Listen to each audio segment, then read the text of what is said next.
Twitter पे question था। अगर वो कहते हैं कि क्वेश्चन कहा था, ये आपकी जिम्मेदारी है कि आप चेक करो।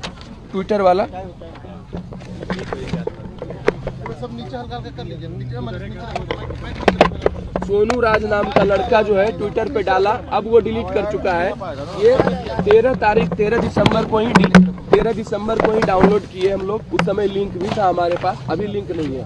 उन्होंने बीपीएससी नेटवर्क, नीतीश कुमार, यादव तेजस्वी और नरेंद्र मोदी को टैग करते हुए ये लिखा है कि भारत का सबसे बड़ा एग्जाम सेंटर बापू परीक्षा परिसर मिसमैनेजमेंट का शिकार हुआ। एग्जाम पेपर कहीं से भी गया, परीक्षा शुरू होने और परीक्षा अंत होने के बीच में अगर पेपर डिजिटल या फिजिकल या किसी फॉर्म में बाहर जाती है, सुप्रीम कोर्ट के माननीय सुप्रीम कोर्ट के हिसाब से वो पेपर लीक माना जाता है। इसका जांच कराए, डिजिटल फुटप्रिंट इसका सरकार निकाले कि क्या सही है क्या गलत है। ईओयू को बच्चों ने 8 बज के शाम जब एग्जाम खत्म हो गया, घर आ रहे होंगे, तो ईओयू को बच्चों ने भेजा, वही 1 बजे वाला, यानी एक बच्चा नहीं अलग बच्चा ये भेजा है। उसमें ईओयू धमका रही है। क्या मतलब है? अगर आपको कोई भेजा तो आप जांच करेंगे। यहाँ पे ईओयू लिखती है कृपया अपना नेम, एड्रेस और आधार कार्ड की कॉपी भी उपलब्ध कराएं। क्यों भाई? आपको अगर गया है तो आप जांच करें। आप उसको प्रताड़ित करने के लिए आप ये मांग रहे हैं। और मैं कहना चाहता हूँ कि महोदय, केवल एक ही परीक्षा पे, एक ही केंद्र पे ऐसा नहीं हुआ। बापू सभागार जो है एक मतलब भगत सिंह जैसा क्रांतिकारी बन के उभरा, जो कि पूरा का पूरा चीज चला, और बाकी परीक्षा मतलब सेंट्रलाइज नहीं हुआ। जितनी भी मीडिया हुई सारी कवरेज बापू परीक्षा परिसर को मिली। बच्चों ने अपने अनुभव के आधार पे आरोप लगाया है कि 28 सेंटर में बच्चे जहां जहां एग्जाम दे रहे थे वहां क्या क्या हुआ। हम बारी बारी से आपको पढ़ करके सुनाते हैं। हाँ, और जितनी चीज हम बता रहे हैं सारे चीफ सेक्रेटरी सर को भी उपलब्ध कराया गया है हार्ड कॉपी में। ये जांच का, ये प्रूफ मैं नहीं दे रहा हूँ, ये मैं दिखा रहा हूँ स्क्रीनशॉट जो बच्चों ने भेजा है कि ईओयू को हम भेजे हैं। ट्विटर पे क्वेश्चन था, अलग अलग बच्चे जो है ये भेजे हैं। हम लोग का एक एविडेंस ग्रुप है। हम लोग कोई खुफिया विभाग या सीबीआई वाले तो है नहीं कि हमारे पास सीसीटीवी का एक्सेस होगा या हमारे पास डिवाइसेस कुछ है। आपके पास महोदय सारे सीसीटीवी है, आप खंगालो और सार्वजनिक करो, सारे बच्चों को दिखाओ। और छोटा मोटा क्लिप नहीं, 2 घंटा 3 घंटा का है, पूरा का पूरा दिखाओ कि वहाँ क्या क्या हुआ। मैं शुरू करता हूँ लिस्ट। डीएवी पब्लिक स्कूल भिखारी में मुजफ्फरपुर जो की है, यहाँ पे प्रॉपर चेकिंग नहीं हुआ। यहाँ पे प्रॉपर चेकिंग नहीं हुआ है। क्रॉस क्वेश्चन में फिर यहाँ पे प्रॉपर चेकिंग नहीं हुआ, यानी metal detector 10 minute before question दिया गया और 8 मिनट ये, मतलब यहाँ पे एक्स्ट्रा टाइम मिला है। प्रॉपर चेकिंग की समस्या यहाँ पे है। उसके बाद फिर संघमित्रा पब्लिक स्कूल सिवान है। बच्चे रूम नंबर तक बताते हैं। रूम नंबर 111 में पेपर का सील ब्रोकन था। आप पेपर लेकर के आते हैं, बच्चों के सामने खोलते हैं, सिग्नेचर कराते हैं, तब खोलते हैं। ये एसओपी कहता है। आप पहले से खुले हुए पेपर लाते हैं। Room number 112 Sanghamitra public school Siwan. और यहाँ पे उसके बाद जमुई हाई स्कूल जमुई में 7 बच्चे ग्रुप में एग्जाम दे रहे थे। आप क्या कर रहे थे वहाँ पे? क्या एसओपी हमारा कहता है कि 7 बच्चे? महोदय आप चेक कराएं। जमुई में जिसका एग्जाम था उन्होंने बोला है। उसके बाद बीएस कॉलेज दानापुर अपना पटना में लेट एंट्री देते हैं 4 लड़की को 12:32 में। 11 बजे के बाद एंट्री बंद है, 12:32 में आप लेट एंट्री देते हैं और 12:28 तक आपने क्वेश्चन नहीं दिया। अब ये सवाल है किस रूम में नहीं किस रूम में ऐसा हुआ है, आप जांच करें। उसके बाद इस्लामिया स्कूल कटिहार है, यहाँ पे late distribution of question paper हुआ है और एक्स्ट्रा टाइम नहीं दिए। सेंटर कोड KIS 2033 किशनगंज का है। इन्विजिलेटर आते हैं और जैमर को ऑफ कर देते हैं, यानी इंटेंशनली आप चाहते थे कि मैसेज फॉरवर्ड हो, यहाँ से क्वेश्चन हो या आंसर आए, आप चाहते थे तभी तो ऑफ किए। उसके बाद फिर एएन कॉलेज यहाँ पे है। एएन कॉलेज में बायोमेट्रिक्स नहीं हुआ है, ये आपकी जिम्मेदारी है, कहाँ नहीं हुआ है आप चेक करें, सीसीटीवी आपके पास है। No jammer was working. Gaya Gyan Ganga गया, यहाँ पे माइक से क्वेश्चन बोला जा रहा था, जिसकी प्रति वो बच्चा जो है रांची का बच्चा है, अपना एडमिट कार्ड के साथ वो लगाया है। मैं आपको दिखाता हूँ, ये बच्चा है जो अपना एडमिट कार्ड नंबर हर चीज लिख करके और ये आयोग को ईमेल करता है। उधर से कोई जवाब नहीं आती है कि महोदय हमारे सेंटर पे माइक से आंसर सुनाया गया। ये मैं बताता हूँ क्या क्या आंसर सुनाया गया। मलिक कपूर जो कि आंसर था कि नहीं, मलिक कपूर आंसर था। उसके बाद 916 23.3 और 16 अगस्त 1946 ये अनाउंस किया गया। अब क्या प्रूफ चाहिए आपको? आप चेक करो कि क्या सही हुआ है वहां पे। आप डीएम से पता करें, सेंटर सुपरिटेंडेंट से पता करें, सीसीटीवी से करें। नींद हाई स्कूल ईस्ट चंपारण में है, यहाँ पे 2 लड़की को 11:15 में मिलती है एंट्री, नहीं मिलना चाहिए 11 के बाद। उसके बाद एएनआर पब्लिक स्कूल जहानाबाद है, 12:30 में आप एंट्री देते हैं कुछ स्टूडेंट को। सच्चिदानंद सिन्हा कॉलेज औरंगाबाद है, क्वेश्चन 30 मिनट लेट यहाँ पे है, ठीक है, ये है।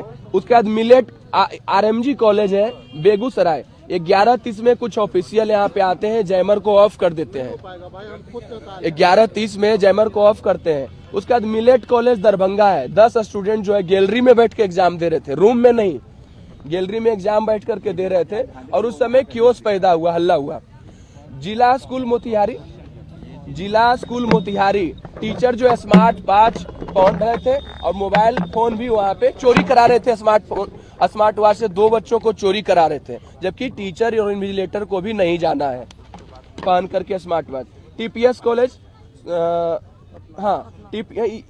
Vivekananda international school Aurangabad, no proper invigilation नहीं हुआ, चिक चाक सही ढंग से पेपर।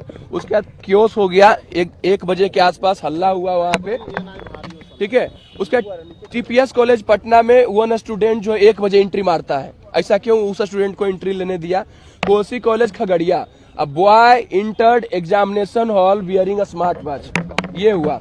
उसके बाद परम ज्ञान निकेतन गया में बायोमेट्रिक्स यहाँ पे डन आफ्टर एग्जाम हुआ है, पहले एग्जाम में, एग्जाम के पहले नहीं, और बच्चे चिल्लाते रहे, इसका कोई ग्रीवांस नहीं। गंगा सिंह कॉलेज सारण है, सीसीटीवी जो है 11:55 में इंस्टॉल हो रहा था, सीसीटीवी वाज इंस्टॉलिंग, जबकि जब हाई कोर्ट पूछा कि आप रीओपन फॉर्म क्यों नहीं कर सकते, इन्होंने कहा 10 दिन पहले हम लोग प्रोसीड कर दिए, तो फिर सीसीटीवी की क्या पड़ी थी भाई, उस दिन आप कर रहे थे। +2 हाई स्कूल रसलपुर गया, होलोग्राम एडमिट कार्ड पे नहीं चिपका। एसओपी कहता है कि होलोग्राम चिपकाएंगे ताकि बच्चे इंटरव्यू देने के लिए जब आएंगे तो पता चलेगा जेन्युइन कैंडिडेट है।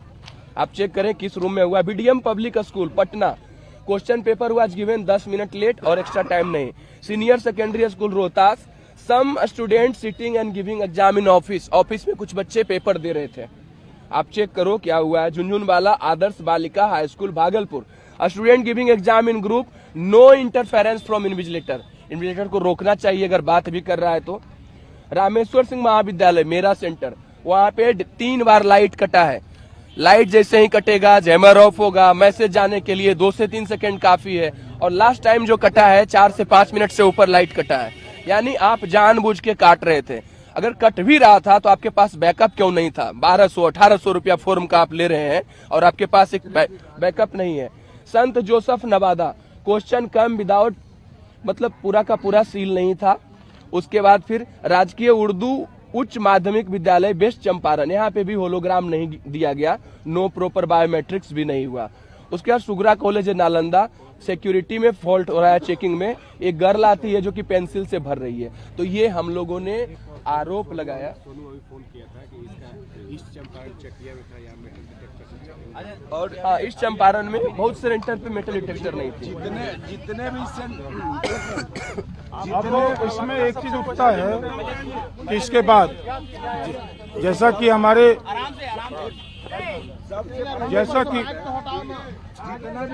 हमारे मित्र आपको कई ऐसे स्कूल के बारे में बताए हैं जहां पर मिसमैनेजमेंट देखने को मिला है। मिसमैनेजमेंट कई फॉर्म में आपको देखने को मिल जाएगा कि बच्चे लेट से आ रहे हैं, जैमर बंद कर दिया जा रहा है, बच्चे लेट तक बैठ के वहाँ पे एग्जामिनेशन दे रहे हैं, जैमर बंद कर दिया जाएगा। और जिस तरह का प्रश्न आपने पूछा है, मुश्किल से 5 मिनट लगेगा आपको चैट जीपीटी पे इसको सॉल्व करने में, 5 मिनट भी नहीं लगेगा, मुश्किल से 1 मिनट लगेगा। तो ये चीजें आपके सामने रखा हुआ है। अब ये आयोग के पास जाती है ये मामला, आप इस स्कूल को इंक्वायरी करें, सारी चीज़ों को खंगालें। लेकिन इतने सब कुछ के बाद यदि आयोग 4 जनवरी को फिर से एग्जामिनेशन ले रही है 12,000 बच्चों का, जहां 18,000 बच्चों का एग्जाम होना था, तो आप सोच लीजिए कि कितने प्रकार की नाइंसाफी होने वाली है। मैं एक एक चीज़ आपको गिनाता हूं किस प्रकार से प्रैक्टिकली एप्लीकेबल नहीं होगा। सबसे पहले नॉर्मलाइजेशन को लेकर के एक डिलेमा बना हुआ था, और ये डिलेमा आप सभी जानते हैं कि डिलेमा कितने प्रकार के कॉन्फ्लिक्ट को क्रिएट किया, कितने बच्चे को इससे डंडे लगे, लाठियां लगे, चोट लगे, घायल हुए, पैर टूटे, हाथ टूटे, सर फूटा। ये सभी आप सब पब्लिक डोमेन में जानते हैं। उसके बाद बिल्कुल बताते हैं। अभी आज हम लोग रणनीति के लिए नहीं मिल रहे हैं, आज हम लोग इसलिए आए हैं क्योंकि आज हम सभी विद्यार्थियों पर बार बार ये आरोप लगाया जाता है कि आपके पास कुछ नहीं है, आप लोग ऐसे ही हैं, नॉन सीरियस हैं। आज हम लोग वो सबूत, वो बात, वो तथ्य आपके सामने रखने आए हैं। हम लोग छात्र हैं, हमारी कोई रणनीति नहीं होती है, हम लोग छात्र हैं, अपने जीवन को बनाने के लिए बस स्ट्रेटजी बनाते हैं पहले। अब इतने चीज होने के बाद फिर भी आप एग्जामिनेशन लेते हैं, तो क्या महोदय फिर से आप नॉर्मलाइजेशन को वापस नहीं ला रहे हैं? जिस नॉर्मलाइजेशन को नोटिस निकाल करके कैंसिल किया गया था, क्या वापस नहीं ला रहे हैं?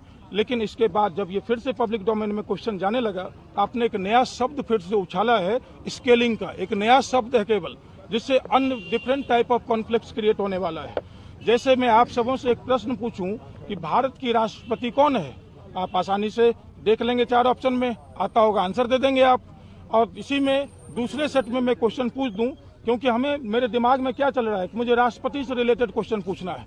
भारत मेरे दिमाग से निकल गया है। अभी मैं लिख दूंगा कि जिम्बाब्वे का राष्ट्रपति कौन है। अब आपके लिए क्या समस्या होगी, आप ही मुझे बता दीजिए, जितने प्रेस कॉन्फ्रेंस में आए हुए हैं, भारत के राष्ट्रपति कौन है, कितना आसान है आपके लिए। और यदि मैं इसी से रिलेटेड दूसरा क्वेश्चन बना दूं, क्योंकि मैं एक एग्जामिनर हूं मान लीजिए, और मेरे माइंड में चल रहा है कि मुझे राष्ट्रपति से रिलेटेड प्रश्न पूछना है, मैं पूछ दूंगा जिम्बाब्वे के राष्ट्रपति कौन है, तो कैसे आप इसको बोलेंगे कि सेम पैटर्न ऑफ क्वेश्चन पे हम क्या कर लेंगे, बच्चों को आंसर निकाल के कट ऑफ दे देंगे? बिल्कुल पॉसिबल नहीं है। अब ये पॉसिबल नहीं है, तो उसके बाद पॉइंट उठता है आपका स्केलिंग करेंगे, जो नया टर्म आपने निकाला है। स्केलिंग का टर्म जनरली आपको सब्जेक्टिव क्वेश्चन में देखा जाता है। यूपीएससी जो है स्केलिंग का कंसेप्ट यूज करती है आपको मेंस में, ऑप्शनल पेपर में। मेंस के ऑप्शनल पेपर के बारे में आप लोगों ने सुना होगा, स्केलिंग का एक टर्म यूज किया जाता है। जैसे मैथमेटिक्स ऑप्शनल में बहुत ज्यादा नंबर आ जाता है, लेकिन कुछ ऐसे ऑप्शनल हैं जहाँ पे कम नंबर आता है। हिंदी लिटरेचर जैसे ऑप्शनल है, सोशियोलॉजी ऑप्शनल है, अधिक नंबर आते हैं, बच्चे उधर ज्यादा चले जाते हैं। इसलिए यूपीएससी क्या करती है, स्केलिंग का एक टर्म यूज करती है। अब आप क्या करेंगे, जो मेन्स के ऑप्शनल में यूज किया जाता है, जीएस में भी नहीं यूज किया जाता है वो। अब मेंस के ऑप्शनल में जहाँ पे इतनी विभिन्नताएं हैं, डाइवर्सिटी है, स्केलिंग हमेशा डाइवर्सिटी में यूज किया जाता है। स्केलिंग जैसे टर्म को अब आप जो जीएस का पेपर, जिसमें हमारे मुख्यमंत्री जी ने हम लोगों को प्रॉमिस किया था, माननीय नीतीश कुमार जी ने, कि 1 exam 1 paper, 1 exam 1 paper, 1 exam 1 paper होगा, उसमें आप जो कंसेप्ट डाइवर्सिटी वाले में यूज किया जाता है स्केलिंग का, उसको जो 1 एग्जाम 1 पेपर होने वाला है, वहां पर यूज करके आप किस तरीके से रिजल्ट निकालेंगे ये आप ही जानते होंगे, जिससे प्रैक्टिकली कभी भी इक्वालिटी मेंटेन नहीं हो पाएगा, डिस्क्रिमिनेशन होगा, जो कि आप सभी जानते हैं कि एक हमारे फंडामेंटल राइट्स का क्लियर कट वायलेशन देखने वाला है, होने वाला है, जिसमें कोई रीजनेबल रेस्ट्रिक्शंस आप नहीं कह पाएंगे। ठीक है, अब ये एक मुद्दा हो गया। बिल्कुल बात करते हैं, बिल्कुल बात करते हैं रणनीति पे। अब 18,000, अब जो बापू परिसर में जो मिसमैनेजमेंट हुआ, जिस कारण बीपीएससी ने उसको माना, और उस कारण से वहां पर पुनर्परीक्षा वो करवाने जा रही है आपको 4 जनवरी को। अब मुझे बताइए, वहां 18,900 के आसपास बच्चों का स्ट्रेंथ है। अब उस मामले में टोटल प्रीलिम्स का रिजल्ट कितना आता है, अकॉर्डिंग टू बीपीएससी जो निकाले, मैं अप्रॉक्स यदि बता सकूं तो 20,000 के आसपास। यदि मैं 18,900 बच्चों का रिजल्ट ले लूं और 20,000 प्रीलिम्स का रिजल्ट आता है, तो ये रिजल्ट आपको 90% से अबव हो गया, अबव 90%। अब जब 90% का रिजल्ट यदि वो हो सकता है, तो कैसे नहीं टोटल एग्जामिनेशन पे इम्पैक्ट पड़ेगा, आप ही मुझे बता दीजिए, कैसे नहीं इम्पैक्ट पड़ेगा ये। अब ये 18,900 जो बच्चे हैं, इन्होंने क्या किया, एक सेंटर को 22 सेंटर में कन्वर्ट किया, जो कि मिनिमम किया है। ये मैक्सिमम भी हो सकता है, आज के न्यूज़पेपर में आया हुआ है, मैक्सिमम 40 भी हो सकता है, 50 भी हो सकता है, मिनिमम इन्होंने 22 बनाया है। अब आप सोच लीजिए 22 सेंटर, यदि 22 सेंटर पे पेपर लीक जिस तरीके से हुआ होता, तो क्या एग्जामिनेशन केवल 22 सेंटर पे होता, उसके बाद पूरे बिहार का कैंसिल हो गया होता। लेकिन केवल एक सेंटर का नाम लेकर के उसके आड़ में जो है बीपीएससी छुप करके जो है हम लोगों को बताया गया है कि केवल एक सेंटर है, और कुछ प्रवक्ता किसी एक पार्टी से वो भी कहते हैं बार बार एक सेंटर पे ही तो हुआ है, एक सेंटर पे ही तो हुआ है, और जो वो नीट का एक हम लोगों को हवाला देते हैं कि नीट जो है सुप्रीम कोर्ट का जजमेंट है, with due to all respect to the apex court of our country, NEET परीक्षा का जो नेचर है वो एडमिशन के लिए एलिजिबिलिटी क्राइटेरिया का है। नीट एग्जामिनेशन का जो नेचर है that gives you the criteria of admission into the medical college. लेकिन बीपीएससी जो है ये एक एम्प्लॉयमेंट का एग्जामिनेशन है। बीपीएससी में प्रीलिम्स निकाल कर आपको रोजगार नहीं मिलने वाला है, प्रीलिम्स निकाल करके आपको मेंस लिखना है, मेंस निकाल के भी रोजगार नहीं मिलने वाला है, मेंस निकाल करके आपको इंटरव्यू देना है, इंटरव्यू दे के भी रोजगार नहीं मिलने वाला है, इंटरव्यू क्रैक करके फाइनल आउटपुट आएगा तभी आपको रोजगार मिलेगा। तो यहाँ पर आप नीट का यदि हवाला दे रहे हैं बीपीएससी में तो कहाँ से तार्किक होगा? नीट निकालने के बाद उसको मेंस नहीं लिखना है, नीट निकालने के बाद उनको इंटरव्यू नहीं देना है, नीट निकालने के बाद जो है सीधा उनको एडमिशन होने वाला है। तो वो नेचर दोनों है ही नहीं। वो नेचर यदि आप बीपीएससी में इम्प्लीमेंट करेंगे ये कैसे पॉसिबल होगा? पॉसिबल ही नहीं होगा। आप बोलेंगे कि रात में उजाला है क्योंकि लाइट जल रहा है, तो क्या आप रात को दिन बोल दीजिएगा? क्या ये संभव है? रात को दिन आप कह ही नहीं सकते हैं। तो ये एक मेन आधार है, ये चीजें हैं। जी बताइए, कितने सेंटर पर जो है लीक हुआ है पेपर, ये बताइए। पेपर लीक का जो है चूंकि हम लोग इन्वेस्टिगेटिंग एजेंसी नहीं है, आपने आरोप लगा रहे हैं ना कितने सेंटर? ये आरोप नहीं है हमारा, बिल्कुल आरोप नहीं है। ये हम लोग विद्यार्थी हैं और हम लोग स्टूडेंट होने के बाद हम लोगों के पास जो फीडबैक आया है बच्चों का, जो फीडबैक है उस आधार पर हमने क्या किया है, जो हमारे चीफ सेक्रेटरी साहब हैं उनको भी दिया है। आज आप लोगों के मीडिया के सामने में भी आप लोगों को पूरा दे दिया जाएगा। अब ये सरकार का दायित्व है क्योंकि सारी जांच एजेंसियां उनके अंदर में है।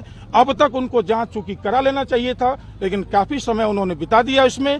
अब ये आपको मिला हुआ है, अब आप जांच करवा लें, वहाँ का सीसीटीवी निकलवा लें और देख लें। जी व्हाट्सएप पे डालने वाले बातें आपने अभी रखी, जी। क्या इससे पहले जो डेलीगेशन गए हैं छात्रों के, ये बातों को नहीं रखी गई, इसके वजह से ये प्रेस कॉन्फ्रेंस रखा गया? ये सारी बातें आदरणीय चीफ सेक्रेटरी साहब के सामने रखी गई है, न कि केवल एक डेलीगेशन